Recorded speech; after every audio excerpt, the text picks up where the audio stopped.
열린교회 성도 여러분 안녕하세요. 8월 16일 매일 성경 묵상 함께 하겠습니다. 오늘 함께 묵상할 말씀은 레위기서 25장 39절에서 55절의 말씀입니다. 우리 함께 읽어보겠습니다. 너와 함께 있는 내 형제가 가난하게 되어 내게 몸이 팔리거든 너는 그를 종으로 부리지 말고 품꾼이나 동거인과 같이 함께 있게 하여 희년까지 너를 섬기게 하라. 그때에 그와 그의 자녀가 함께 내게서 떠나 그의 가족과 그의 조상의 기업으로 돌아가게 하라. 그들은 내가 애굽 땅에서 인도하여 낸 내 종이니 종으로 팔지 말 것이라. 너는 그를 엄하게 부리지 말고 내 하나님을 경외하라. 내 종은 남녀를 막론하고 내 사방 이방인 중에서 취할지니 남녀 종은 이런 자 중에서 사올 것이며 또 너희 중에 거류하는 동거인들의 자녀 중에서도 너희가 사올 수 있고 또 그들이 너희와 함께 있어서 너희 땅에서 가정을 이룬 자 중에서도 그리할 수 있은즉 그들이 너희의 소유가 될지니라. 너희는 그들을 너희 후손에게 기업으로 주어 소유가 되게 할 것이라. 이방인 중에서는 너희가 영원한 종을 삼으려니와 너희 동족 이스라엘 자손은 너희가 피차 엄하게 부리지 말지니라. 만일 너와 함께 있는 거류민이나 동거인은 부유하게 되고 그와 함께 있는 내 형제는 가난하게 되므로 그가 너와 함께 있는 거류민이나 동거인 또는 거류민의 가족의 후손에게 팔리면 그가 팔린 후에 그에게 속량받을 권리가 있나니 그의 형제 중 하나가 그를 속량하거나 또는 그의 삼촌이나 그의 삼촌의 아들이 그를 속량하거나 그의 가족 중 그의 살부치 중에서 그를 속량할 것이요 그가 부유하게 되면 스스로 속량하되 자기 몸이 팔린 해로부터 희년까지 그 산자와 계산하여 그 연수를 따라서 그 몸의 값을 정할 때에 그 사람을 섬긴 날을 그 사람에게 고용된 날로 여길 것이라. 만일 남은 해가 많으면 그 연수대로 팔린 값에서 속량하는 값을 그 사람에게 도로 주고 만일 희년까지 남은 해가 적으면 그 사람과 계산하여 그 연수대로 속량하는 그 값을 그에게 도로 줄지며 주인은 그를 매년의 싹공과 같이 여기고 내 목전에서 엄하게 부리지 말지니라. 그가 이같이 속량되지 못하면 희년에 이르러서는 그와 그의 자녀가 자유하리니 이스라엘 자손은 나의 종들이 됨이라. 그들은 내가 애굽 땅에서 인도하여 낸 내 종이요 나는 너희의 하나님 여호와이니라. 아멘. 오늘 본문에서는 가난한 사람을 위한 대부와 채무 그리고 노예들의 대우 및 해방에 대한 말씀을 하십니다. 이러한 문제를 하나님이 율법으로 다룬 이유는 모든 이스라엘 족속의 사회적 평등이 깨지는 주요 위협이 바로 이 채무에서 오기 때문입니다. 빚을 지는 것, 채무는 한 가족을 그 땅으로부터 분리하기도 하고 또 가족들에게서 자유를 빼앗아 갈 수도 있습니다. 그래서 가장은 가족을 기근으로부터 지키기 위해 식구들과 혹은 자기 자신을 팔아야 하는 상황이 이제 있을 수 있는 것이죠. 하지만 하나님은 이러한 경우에라도 동족을 심하게 다스리지 말 것과 희년에는 자유를 선포하게 하셨습니다. 이러한 법들의 신학적 기반은 여호와께서 이스라엘을 이집트의 속박으로부터 구원하셨다는 것입니다. 이제 그들은 모두 하나님의 종이 된 것이에요. 즉 모든 언약의 구성원들은 하나님께서 구속해 주신 종들로서 모두가 다 평등한 위치에 놓이게 되었다는 것을 전제로 하기 때문에 이러한 법을 주신 것입니다.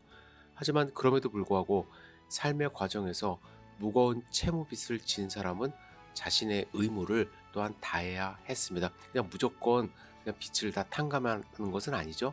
그 방법 중에 하나가 자신을 노예로 파는 것인데요. 이런 경우 이스라엘 지파의 한 가족이 영구적으로 예속된 종이 되는 것을 막기 위하여 오늘 본문의 말씀처럼 법을 주셨습니다. 이 법은 이스라엘인 노예가 속박으로부터 해방을 얻는 네 가지 방식을 제시합니다. 첫 번째는 언제든지 친족이 그를 구속해 줄 수 있었어요. 두 번째는 자기 스스로가 자금을 모으게 되면은 자신의 자유를 이제 돈으로 살 수가 있었습니다. 그리고 출애굽기 21장과 신명기 15장에 보면 노예는 6년의 예속 기간을 끝으로 해방될 수가 있었어요.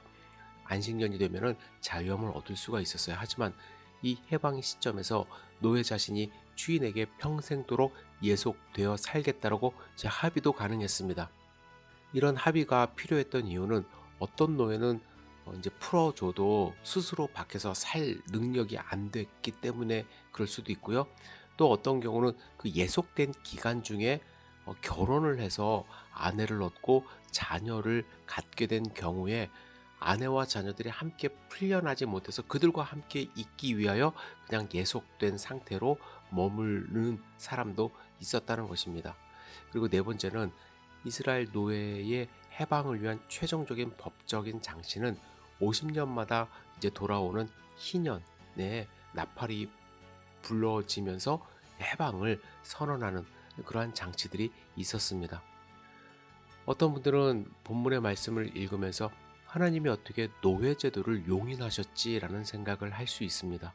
하나님이 세우시는 나라는 평등과 인권이 보장되는 나라가 되어야 할 텐데 노예와 관련된 법들은 하나님의 뜻에 어긋나는 제도라는 생각으로 이해되지 않는다고 말씀을 하십니다. 하지만 하나님이 허락하신 노예 제도의 근본 취지를 잘 살펴봐야만 합니다. 세상을 살다 보면요, 천재지변들의 원인으로 가산을 탕진하여 갑작스럽게 파산하는 경우가 있을 수 있어요.